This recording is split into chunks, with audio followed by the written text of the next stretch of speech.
الحمد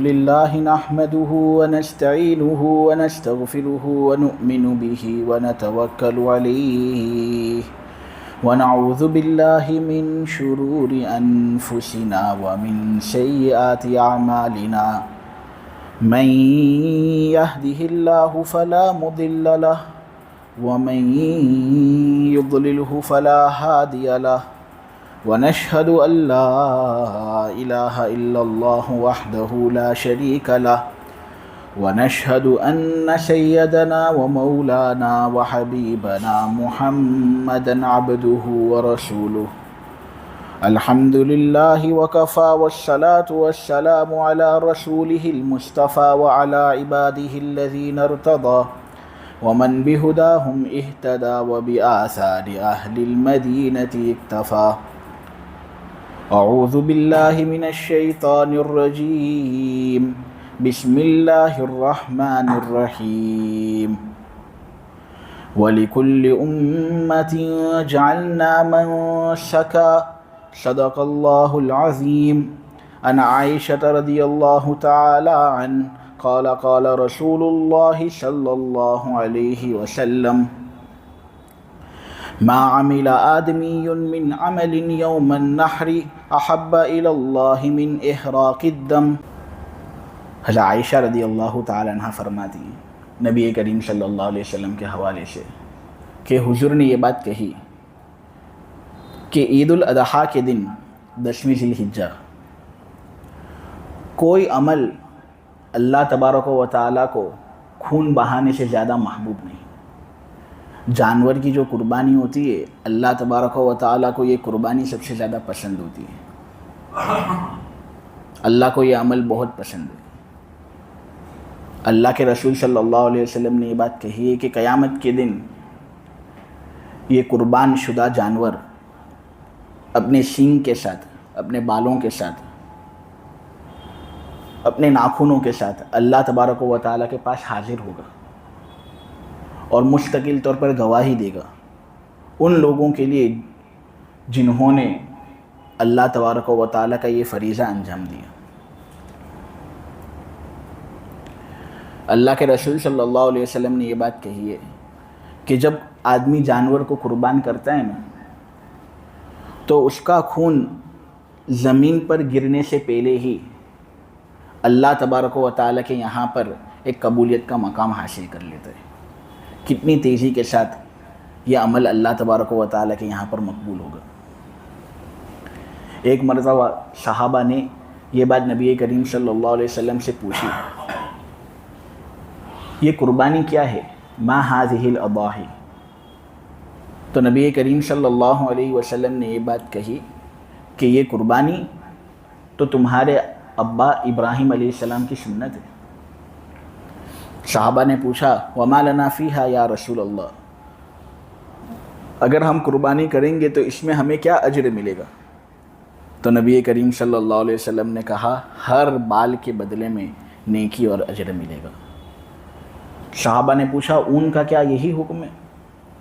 تو اللہ کے نبی صلی اللہ علیہ وسلم نے کہا اون کے ہر بال کے بقدر بھی آدمی کو اجر ملے گا. اس روایت پر محدثین نے کلام کیا ہے، کہا ہے کہ یہ ضعیف ہے، بعض نے کہا ہے کہ شدید ضعیف ہے، لیکن فضائل کے باب میں یہ قبول کی جاتی ہیں. کتنی زبردست فضیلت ثابت ہو رہی ہے. ایک مرتبہ نبی کریم صلی اللہ علیہ وسلم نے اپنی بیٹی حضرت فاطمہ رضی اللہ تعالی عنہ سے یہ بات کہی کہ اے فاطمہ،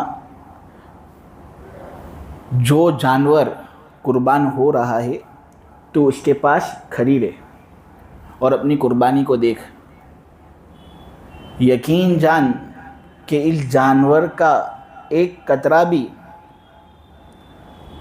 زمین پر جب گرے گا تو اللہ تبارک و تعالیٰ تیرے سارے گناہ معاف کر دے گا.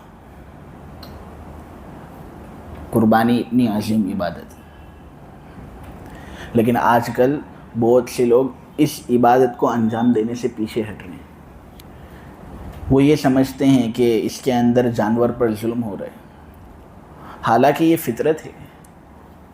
جانور کو کھانا، ماس کھانا یہ فطرت ہے. اللہ تبارک و تعالی نے ہمیں یہ دندان دیے، اس میں سے سب دندان ایسے نہیں کہ وہ فقط سبزیوں پر اکتفا کریں، کچھ دندان ایسے ہیں جو نوکیلے ہیں۔ یہ دلالت کرتا ہے اس بات پر کہ ہماری فطرت ہی یہ ہے کہ ہم